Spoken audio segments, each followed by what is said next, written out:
Tina, ano yung nababalitaan ko? Madalas daw kayong magkasama sa anak ni Pablo? Si Tony? Aba naman, Tina. Parang hindi mo alam ang ugali ng pamilyang yun. Maraming nanliligaw sa'yo. Bakit si Tony pa ang napili mo? Para kang naubusan ng lalaki. Ang sambit ni Aling Nita. Nanay naman, parang hindi mo naman naranasan yung ganito. Normal lang naman po yung ginagawa ko . Wala naman pong masama dahil dalaga ako. Binata naman si Tony. Sa madaling salita, pareho kaming malaya. Hayaan nyo na po kami. Mabait naman si Tony. At isa pa po, alam po namin yung limitasyon. Naiinggit lang yung mga tao.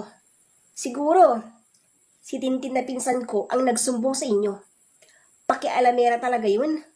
Palibhasa kasi, crush niya si Tony. Malas na lang siya. Dahil ako yung gusto ni Tony. Ang sagot ni Tina sa kanyang ina. Hoy Tina, kailan ka pa natutong sumagot ng ganyan? Matapang ka na ngayon. Yun ba ang ipinagmamalaki mo? Yung lalaking yun ba? Hindi ka ba nag-iisip? Anong ipapakain niya sa'yo? Tina, sugarol ang pamilyang yun. Hindi ka man lang ba natakot? Baka mamaya, pati ikaw, pambayad niya. Or, ibusta ka kung wala na siyang pera. Ngayon pa lang, iwasan mo na siya. May itsura ka. At isa pa, maraming nagkakagusto sa'yo. Huwag kang umastang parang patay gutom na, naubusan na ng lalaki. Maghanap ka ng karapat-dapat na mahalin mo. Huwag kang sumugal. Ang wika ni Aling Nita. Wow ha! Grabe ka naman, Nay. Makapamintas ka naman wagas . Ang galing mo naman pong magsalita. Bakit ikaw, Nay? Nakinig ka ba sa amin? Nung nakiusap kaming iwan mo na si Itay? Dahil sa mga bisyo niya? Lumuhod pa nga kami nun sa harapan mo . Nagmamakaawa kaming iwan na natin siya. Dahil sa mga bisyo niya. Kung nakinig ka sa amin nun, hindi magiging ganito ang buhay natin. Napaka-irresponsableng ama niya. Hanggang ngayon, hindi pa nagbabago. Nay, huwag na kayong umastang malinis at maayos ang pamilyang ito. Dahil, alam na alam ninyo na magulo ang pamilya natin. Huwag niyong husgahan ang mga ibang tao. Dahil, mapapahiya lang kayo. Ang sagot ni Tina sa kanyang ina. Dahil sa mga sinabi ni Tina, hindi agad nakasagot si Aling Nita. Pakiramdam niya kasi, sinampal siya ng katotohanan. Dahil totoo ang mga sinabi ng kanyang anak. Sa katunayan, ilang dekada na rin silang nagtitiis sa puder ng kanyang asawa. Sa kagustuhan niyang buo pa rin sila para hindi sila magaya sa mga kapatid niyang wasak na ang pamilya. Gustong-gusto niyang ipaintindihan sa mga anak niya. Pero, paano? Alam niyang hindi nila maintindihan ang lahat. Pero, darating yung panahon na maunawaan nila kung bakit nagtiis ang kanilang ina. Habang nag-uusap ang mag-ina, nung dumating na si Mang Alfon, ama ni Tina. Tina, ipagtimpla mo ako ng kape. Ha? Maghapon at magdamag kayong wala sa bahay. Tapos ngayon, dumating kayo. At kung makapag-utos, wagas . Bago kayong mag-utos, tanungin niyo muna kung kumusta naman ang pamilya ninyo. Aba naman tay, daig mo pa ang isang binata dahil sa ugali mo. Kung hindi ka pa sawa sa buhay binata, edi sana, huwag na kayong nakipag-asawa nun. Edi sana, hindi kami na nadamay ngayon. Alam nyo, kung pwede lang mamili ng mga magulang, hindi kayo ang pipiliin ko. 100% yan.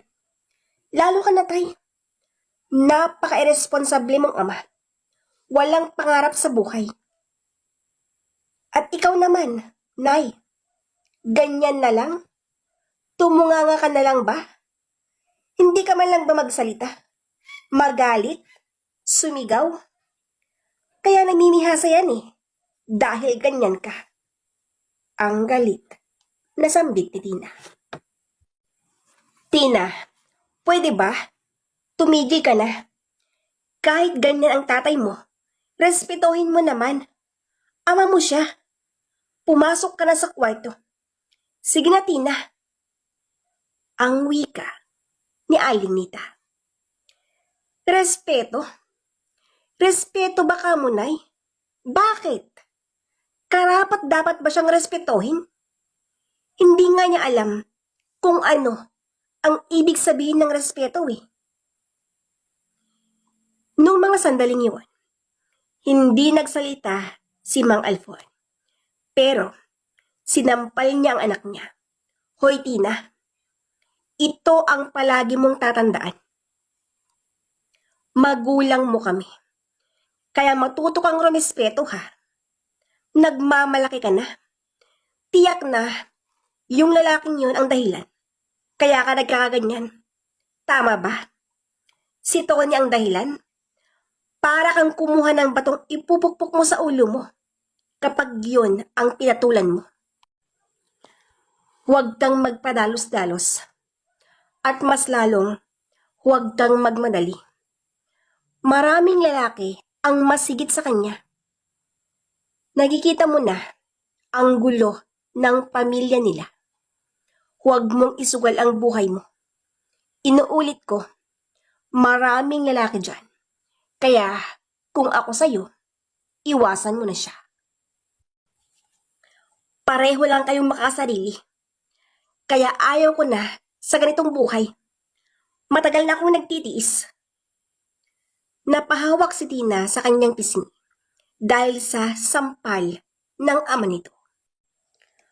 Ayaw nilang marinig yung katotohanan na ang pamilya nila Tony at ang pamilya nila ay walang pinagkaiba.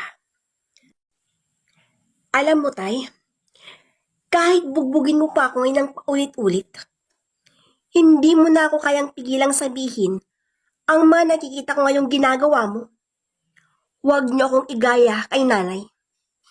Kung si nanay, natitiis niyang itikom ang bibig niya. Kayang-kaya niyo siyang gawing robot. Ibahin mo ko. Hindi ako gaya niya. At mas lalong, hindi niyo ako kayang pigilan na makipagkita at mahalin si Tony. Ang sigaw ni Tina.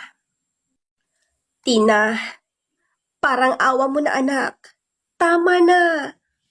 Huwag mo nang patulan ang ama mo.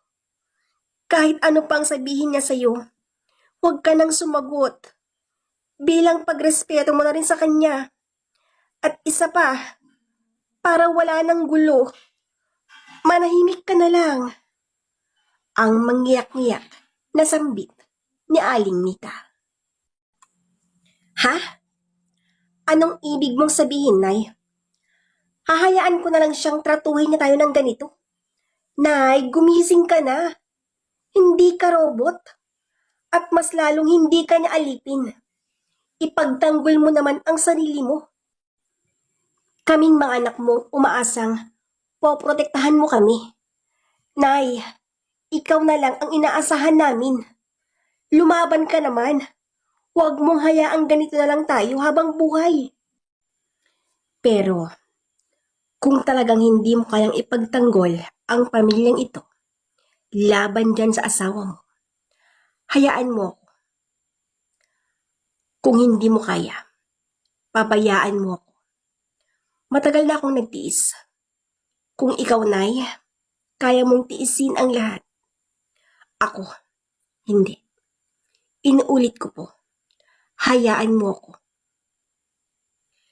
Matagal nang kinikimkim ni Tina ang sama ng loob niya sa kanyang ama. Sa wakas, nailabas na rin niya. Parehong nagulat ang mag-asawa dahil sa inasal ng anak nila. 3 ang mga anak nila at si Tina ang panganay. Aminado naman si Aling Nita. Totoo ang mga sinabi ng anak niya. Duwag siya. Martir. Hindi niya kayang iwan or sagutin man lang ang asawa niya. Sa kagustuhan niyang maging buo sila. Ayaw niyang magaya sa pamilyang pinagmulan niya na isang broken family. Handa siyang magtiis at magsakripisyo para sa kanilang pamilya. Yan ang pangako niya sa kanyang sarili. Ate Tina, saan ka pupunta? Bakit nilagay mo lahat ang mga damit mo sa bag? Ate, sumagot ka. Tumakbo si Princess palabas ng kwarto. Nay, si ate. Tingnan mo nga dun. Ha? Bakit, Princess? Anong nangyari sa ate mo? Nagtungo si Aling Nita sa kwarto at nakita niyang abalang-abala si Nita sa pag-iempake ng mga damit niya. O Tina, anong ginagawa mo? Aalis ka? Saan ka pupunta, anak? Mag-isip ka ng mabuti. Huwag kang magpadalos-dalos. Alam ko nang iniisip mo. Huwag kang sumugal. Mahirap ang gagawin mo. Buhay mo ang nakasalalay dito. Mag-isip kang mabuti, anak. Ang sambit ni Aling Nita. Nay, huwag niyo na akong pigilan. Hayaan niyo naman akong lumigaya. Ayaw ko na sa impyernong bahay na to. Pagod na ako. Kung ayaw niyong iwan ang asawa niyo, pues hayaan niyo ako. Gusto kong magkaroon ng peace of mind. Mararanasan ko lang yan pag umalis na ako sa bahay na to. Ang sagot ni Tina. Nita, huwag mong pigilan ang babaeng yan. Hayaan mong hanapin niya ang miserableng buhay niya. Habang nag-uusap ang mag-ina, biglang sumulpot si Mang Alfon. Anong sinabi mo, Tay? Miserableng buhay? Tay, matagal nang miserable ang buhay ko. At isa pa, kung miserable man ang magiging buhay ko, anong pakialam mo dun? Huwag mo na akong pigilan. Inuulit ko.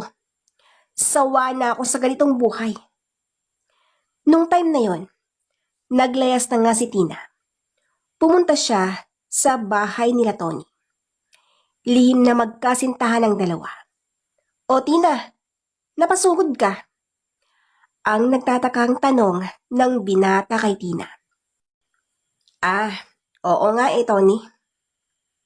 Nagkasagutan kasi kami ng mga magulang ko kanina nang dahil sa'yo. Ayaw kang minamaliit kanila, kaya heto, naglayas na ako. Pwede bang dito muna ako? Seryoso at malungkot ang pagpapaliwanag ni Tina kay Tony. Tina, pwede naman pero kaya mo bang tumira dito? Maliit lang ang bahay namin. Kaya mo bang tumira sa amin or matiis mo ba? Magulo ang pamilya namin. Mama ko bungangera. Papa ko naman sugarol. Madalas silang mag-away. Yung 3 kong kapatid, lasinggero. Patapon yung mga buhay. Tina, baka hindi mo kayang tumira dito. Baka magsisi ka lang. Hindi pa huli ang lahat. Pwede ka pang bumalik sa inyo. Magsorry ka sa mga magulang mo. Ang sambit ni Tony. Tony, Bakit ganyan ang mga sinasabi mo? Akala ko ba okay lang na dito muna ako sa bahay niyo? Yung sinabi mo sa akin nun, dahil ang gusto mo, magsama na tayo. Pagkatapos kitang ipagtanggol sa mga magulang ko, ganito lang pala ang sasabihin mo. Nagpaligoy-ligoy ka pa. Diretsahin mo na ako, Tony. Ayaw mong tumira ako dito. Pansamantala lang naman eh. Kung alam ko lang, Tony. Kung alam ko lang. Ang sambit ni Tina. Uy, Tina, ano ka ba? Joke lang yun. Pero, hindi lahat joke. Totoo yung mga sinabi ko tungkol sa pamilya ko. Madalas silang mag-away, magsagutan. Pero, nagkakaayos naman. Yung tungkol sa mga kapatid ko naman, biro lang. Mabait sila. Kapag tulog, siya nga pala, halika. Tuloy ka. Ang sabi ni Tony. Pumasok na nga sina Tony at Tina sa loob ng bahay. Dumiretso na sila sa kwarto. Tony, pasensya ka na talaga. Dito na ako tumuloy. Gusto ko na rin kasing takasan ang pamilya ko. Pagod na kasi ako. Sobrang martir yung nanay ko. Takot siyang mawalan ng asawa eh. Kung ako lang ang masusunod, noon pa lang, iniwan na namin ang tatay ko. Ang hirap kasing magdesisyon para sa aming ina. Halatang may hinanakit si Tina sa mga magulang niya. Tina, alam mo, hindi na ako magtataka kung bakit nagtitiis ang nanay mo. Dahil pareho lang naman yung mga tatay natin. Ang palaging rason ni Mama, ayaw daw niya ng broken family, kaya siya nagtitiis. Gusto ko ring maglayas noon eh, pero naawa ko sa aking ina. Nambubugbog kasi si Papa. Ako yung umaawat kung wala ako. Paano na sila? Ang saad ni Tony. Ano ba yan? Halos pareho lang naman pala tayo. Kausapin na lang natin sila para magbago na ang ama mo. Ang hirap kaya yun, lalo na ngayon. Ang hirap nagkitain ng pera. Siya nga pala, bukas na bukas din, maghanap ako ng trabaho. Ayaw kong maging pabigat sa inyo. Gusto ko bang sabay na lang tayong maghanap ng trabaho? Di ba, nabanggit mong tapos na yung bahay na kontrata ninyo? Sige na, para makaipon tayo. Para sa kinabukasan natin. Gusto ko kasing magkaroon tayo ng sariling bahay. Kahit maliit lang sana. Basta, may sarili lang tayo. Kahit papano. Ang wika ni Tina. Natutuwa si Tony sa mga narinig niyang sinasabi ni Tina. Ganon kasi yung babaeng gusto niya. Yun bang may pangarap at matured mag-isip. Tina, bago nating isipin yung maghanap ng trabaho, magpakasal muna tayo. Kahit simple lang, para naman legal yung ating pagsasama. Alam kong galit ka pa rin sa mga magulang mo. Hindi kita pipilitin na sabihin sa kanila ang planong ito. Pareho na tayong nasa hustong edad. Isang pares lang ng ninang at ninong, okay na yun. Ang importante, may witness tayo. Wala na rin akong planong sabihin pa ito sa mga magulang ko. Kontrabida yung mga yun eh. Payag ka ba sa sinabi ko? Ang sabi ni Tony. Abot hanggang tenga ang ngiti ni Tina dahil sa mga sinabi ni Tony. Hindi niya kasi inaasahan na may plano din pala ito. Tony, maraming salamat ha. Hindi ako nagkamali, Tony. Mabait ka talaga. Ang nakikita lang kasi ng mga ibang tao ay yung pagiging sugarol ng papa mo. Kaya yung iniisip nila, ganun ka din. Hindi nila alam, mabait ka pala. Alam mo, naniniwala na ako ngayon. Yun sa sinasabi nilang Makikilala mo lang ang husto ang isang tao kapag makasama mo na sa isang bahay. Salamat, payag ako sa sinabi mo. Ang nakangiting turan ni Tina. Tina, grabe naman yung pambobola mo sa akin.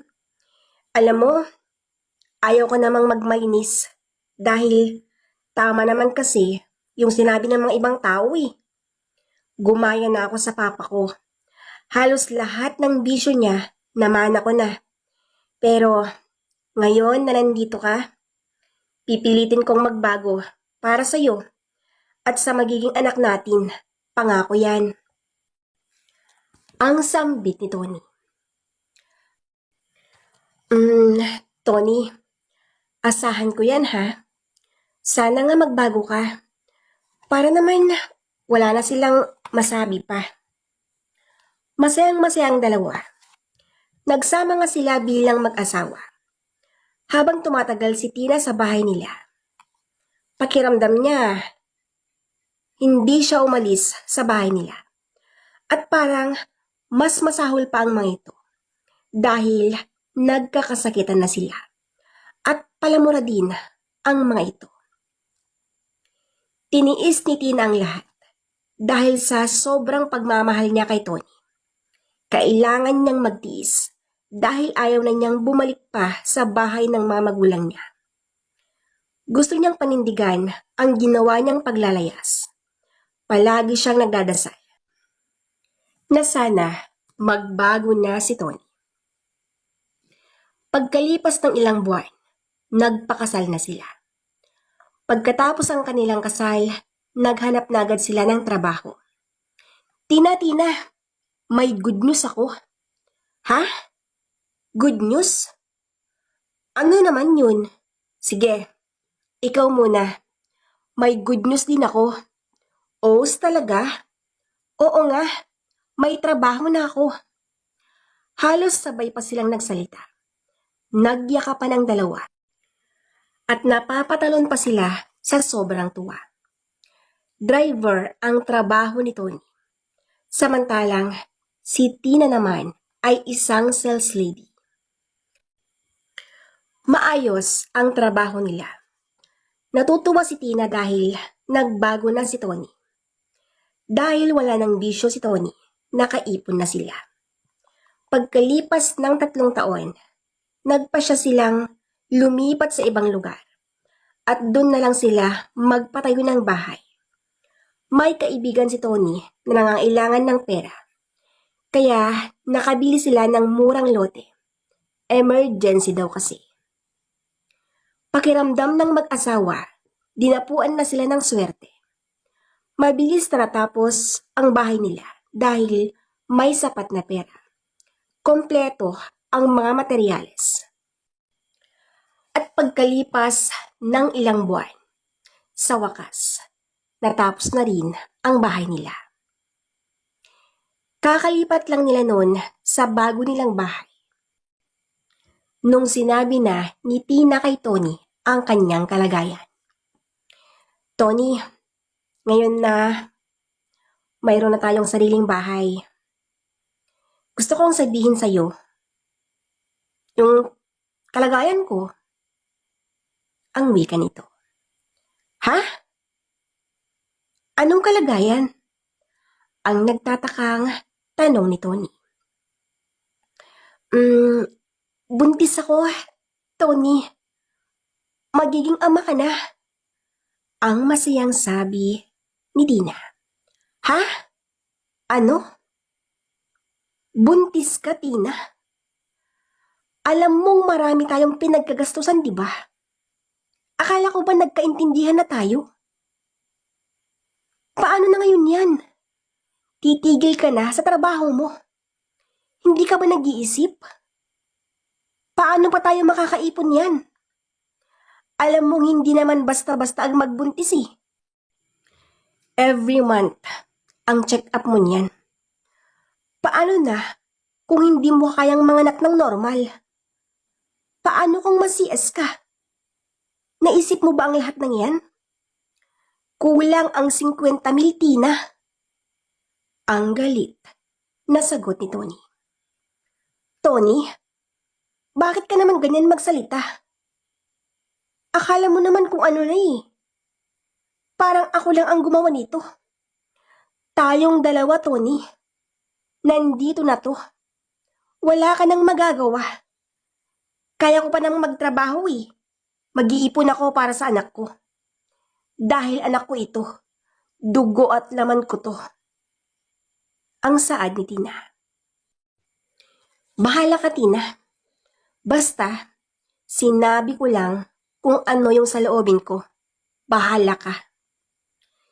Sa kalagitnaan ng pag-uusap nila, nag-walk out si Tony. Umiyak ng umiyak si Tina habang hinahaplos ang tiyan niya. Nagtungo si Tina sa kwarto. Taimtim na nagdadasal para sa magiging anak niya. Pagsapit ng gabi, nagtataka si Tina kung bakit wala pa ang asawa niyang si Tony. Maya-maya pa ay nakarinig siya ng sunod-sunod na katok. Kasabay nun ang sigaw ni Tony. Tina! Tina! Buksan mo ang pinto! Dali-daling binuksan ni Tina ang pinto. Tony, anong nangyayari sa'yo? Akala ko ba nagbago ka na? Dahil lang ba sa sinabi ko sa'yong buntis ako? Kaya ka nagkakaganyan? Anak natin to, Tony. Kung galit ka sa akin, please lang, huwag mong idamay yung anak ko. Wala siyang kinalaman. Ang mangyak-ngyak na sambit ni Tina. Ewan ko sa'yo, Tina. Sinabi ko na sa'yo, di ba? Bahala ka. Anak mo lang yan. Huwag mo akong idamay dyan. Ang galit na wika ni Tony. Walang hiya ka pala eh. Tayong dalawa ang gumawa nito. Pero sige. Sige. Sige lang. Sige lang, Tony. Yung masaya at nag-uumapaw na pagmamahalan nila, biglang napalitan ng galit. Pagkasuklam. Pakiramdam ni Tony, malas ang sanggol na nag-uumpisa palang mabuo. Mula nung gabing yun, na sinabi ni Tina kay Tony na buntis siya, naging miserable ng lahat. Hindi na maayos ang kanilang relasyon. Palagi na silang nag-aaway. Dahil sa nangyayari, nakiusap si Tina sa kanyang boss. Nagtrabaho siya hanggang mana. Sa kabila ng paghihirap ni Tina sa piling ni Tony, nanganak siyang normal. At hindi lang yan. Nag-abot din ng pera ang boss niya. Nanganak si Tina na wala sa tabi niya ang asawa niyang si Tony. Pagkalipas ng 2 araw, nakalabas na sila sa hospital. Matindi ang galit ni Tony kay Tina, kaya hindi man lang niya nakita ang sanggol. Kamukhang-kamukha niya ito. Sa paglipas ng mga araw, buwan at taon, habang lumalaki ang bata, lumalayo rin ang loob nito kay Tony dahil sa madalas niyang pananakit sa kanyang asawa na si Tina. Hanggang sa isang araw, nagyaya si Tony na lumabas daw silang dalawa ni Tina. Anong sinabi mo? Lalabas tayo? Gabi na. Hindi ko pwedeng iwan ang anak ko. Ang mariing sambit ni Tina. Ma, okay lang po ako. Pupunta muna ako sa kapitbahay. Sige na, sumama ka na sa kanya. 10 taon na noon si Nico. Parang matured na siyang mag-isip. Tumakbo ito palabas ng bahay. Noong mga sandaling yun, wala nang nagawa si Tina. Kaya pumayag na siya sa sinabi ni Tony. Nagbabaka sakali siyang ito na ang umpisa ng kanilang maayos na samahan. Pero nagkakamali siya sa kanyang inaakala. Dahil nung nakarating na sila sa sinabi ni Tony, Kinakabahan na si Tina. Tony, sandali lang. Bakit wala man lang tao dito? Bakit ang tahimik? Tony, sumagot ka. Hindi ako nakikipagbiruan. Hindi ako natutuwa sa ginagawa mong ito. Ang nagtatakang sambit ni Tina. Habang nasa loob sila ng lumang bahay, lumabas ang tatlong lalaki. Tony, ayos ka palang kausap. Mabuti naman at tumupad ka sa usapan natin. Mrs., itong asawa mo kasi. Ikaw ang pinusta. Natalo siya. Pasensya na. Adik kasi sa sugal ang asawa mo eh. Umiiyak si Tina habang nagmamakaawa sa kanila. Pero wala siyang nagawa. Dahil sa sugarol niyang asawa, siya ang pinusta. Siya ang nagdurusa. Nagtagumpay ang mga lalaki sa ginawa nila. Pagkatapos noon, hinayaan nilang umalis si Tina. Awang-awa si Tina sa kanyang sarili. Hindi siya papayag na hindi magdusa ang mga taong walang puso. Dumiretso siya sa pulis. Sinabi niya ang ginawa ng asawa niya. Mabuti na lang at hindi pa nakaalis yung mga lalaking nanghali sa kanya. Kabilang na ang asawa niya. Nagsampa siya ng kaso. Patong-patong na kaso ang nireklamo niya sa asawa niya. Kabilang na dito ang hindi niya pagkilala sa nag-iisang anak nila. Humingi ng tawad si Tina sa anak nila dahil malayo ang loob niya sa kanyang ama. Balewala lang ito. Dahil sa nangyari kay Tony, natutuwa si Miko dahil hindi na niya makitang umiiyak pa ang kanyang ina. At dahil sa nangyari kay Tina, nagising na siya. Naintindihan na niya ang kanyang ina. Dahil ganun pala ang pakiramdam kung ikaw na mismo ang nasa sitwasyon. Mahirap kasing humusga kung hindi mo naranasan ang pinagdadaanan ng ibang tao. Humingi siya ng tawad sa magulang nito. Masaya na silang lahat dahil nagbago na rin sila. Sa pagbabago ng mga magulang ni Tina, iniwan niya ang uniko iho niya para makipagsapalaran sa ibang bansa. Ngayon, happy together na sila.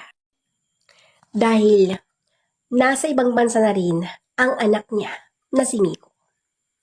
Samantalang si Tony naman na responsableng asawa, sugarol at tamad. Nakakulong pa rin siya. Pinagbabayaran pa rin niya ang kanyang kasalanan. At dito na po nagtatapos ang kwento. Maraming salamat po sa inyong pagkikinig. Hanggang sa muli.